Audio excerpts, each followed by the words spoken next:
akhir April 2025, seorang mantan presiden menghadiri pemakaman Paus di Vatikan. Wajahnya bersih, langkahnya tenang.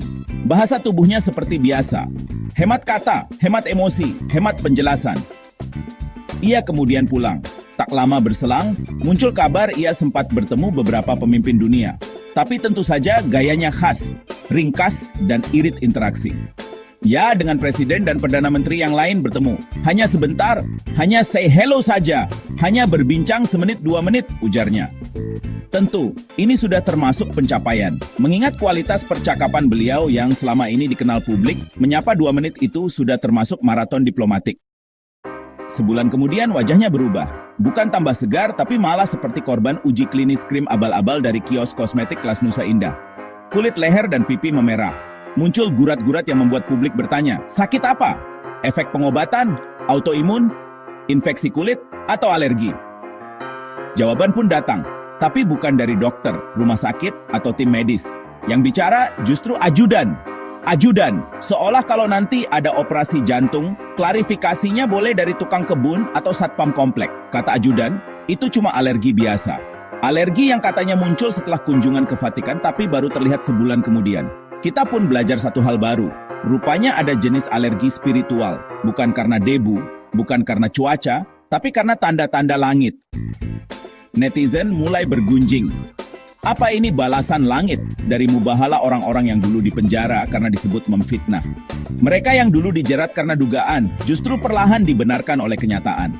Yang menyeret malah tetap tampil, yang membongkar malah dituduh nyinyir. Di republik ini, salah ucap bisa berujung bui, tapi menyembunyikan kebenaran bisa masuk TV.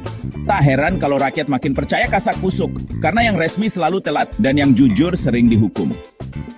Seperti biasa, ketika keraguan memuncak, muncullah footage pembelaan. Mantan presiden itu tampak bersepeda, tersenyum bersama cucu. Dan seperti biasa pula, narasi yang dibangun, lihat, sehat-sehat saja kan? Ya, sehat. Tapi wajahnya seperti habis tawuran dengan skincare expired dan rakyat disuruh puas dengan satu kalimat, cuma alergi, biasa saja. Masalahnya, ini bukan sekadar soal kulit. Ini soal kebiasaan menghindar. Publik dulu bertanya soal ijazah, jawabannya juga sama, berputar-putar.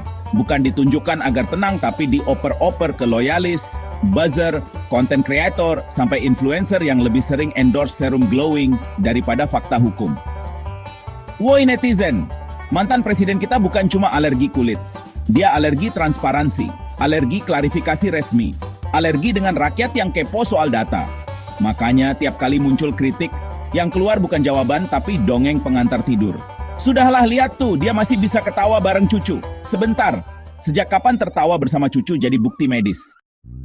Tapi ya sudahlah, seterah, bukan sekadar terserah, karena di negeri ini jadi mantan presiden itu enak. Kalau wajah belang, tinggal bilang alergi. Kalau ijazah diragukan, tinggal bilang sudah diperiksa Bareskrim.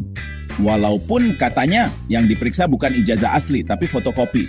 Dan ketika rakyat bertanya soal kebenaran, jawabannya selalu sama. Sudah dong bre, move on aja. Padahal yang belum move on itu bukan rakyat, tapi narasi-narasi lama yang terus dibungkus baru. Seperti wajah yang dibungkus krim, tapi tetap belang di cermin sejarah. Terima kasih sudah menonton. Sampai jumpa di video Bang Arif Jab berikutnya. Salam satir dan juga getir.